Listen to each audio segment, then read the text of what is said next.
حضرت خالد بن ولید رضی اللہ تعالیٰ عنہ تاریخی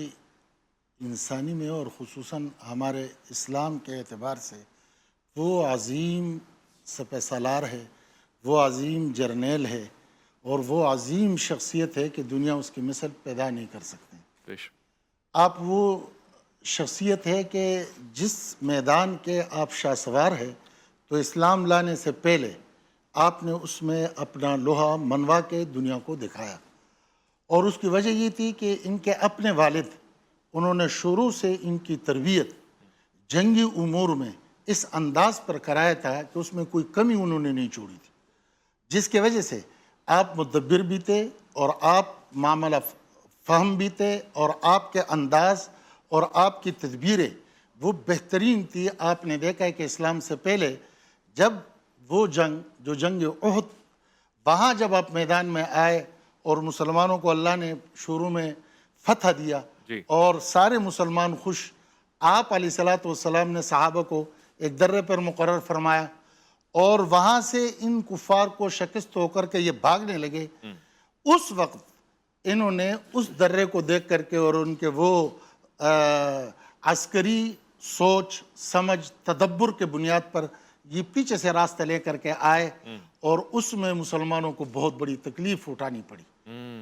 اس کے بعد آپ علیہ الصلوۃ والسلام کے ہمیشہ سوچ یہ رہے کہ خالد آ جائے، یہ معاملہ فہم آدمی ہے اور یہ بہترین سوچ رکھنے والا ہے، مدبر ہے، اور اس کے یہ سوچ اور بہترین صلاحیت ہے، یہ انشاءاللہ ایک دن کلمہ پڑھے گا۔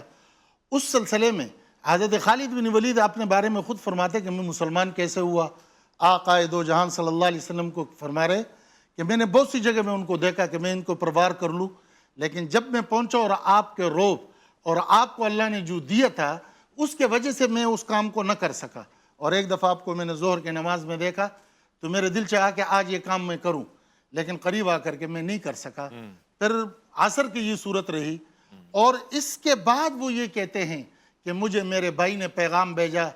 خط لکھا، اور وہ ایک ایسے موقع پر لکھا کہ میں بالکل مایوسی کے اعتبار سے تھا کہ میں ہرقل کے پاس جاؤں یا نجاشی کے پاس جاؤں جی یا عیسائی ہو جاؤں یا کوئی اور مسلک اختیار کروں یا گھر میں بیٹھوں، بالکل عجیب مایوسی کے اعتبار سے آخری حد کو پہنچنے والے تھے۔ ہاں اتنے میں دیکھا کہ ان کے بھائی کا خط آیا، اچھا اور کہنے لگا کہ آقا دو جہان صلی اللہ علیہ وسلم سے میں نے آپ کا ذکر کیا اور میں نے عرض کیا کہ وہ آپ کے قدموں میں آنا چاہتے قدم بوسی کے لیے، تو انہوں نے فرمایا کہ وہ معاملہ فہم آدمی ہے، زیرک آدمی ہے، اور معاملات کو جاننے والا ہے، تو وہ انشاءاللہ آئیں گے۔ یہ کہہ رہے کہ یہ خط جب میں نے پڑھا تو میری خوشی کے انتہا ہو گئی، اللہ اکبر اور اتنا میں خوش ہوا کہ اب میرے لیے راستہ کھل گئے۔ تو فرمایا اس کے بعد میں نے وہ واقعہ جو ہے وہ تھوڑا لمبا، لیکن میں نے ترتیب بنائی، طلحہ ابن عثمان کو ڈھونڈا، جی وہ مجھے ملے، ہم دونوں مل کر کے وہاں سے نکلے، آہا اور نکلنے کے بعد جب ہم چل پڑے تو راستے میں ایک اور صحابی کے بارے میں آتے عمرو بن العاص رضی اللہ تعالیٰ عنہ غالباً، کہ اس سے میری ملاقات ہوئی۔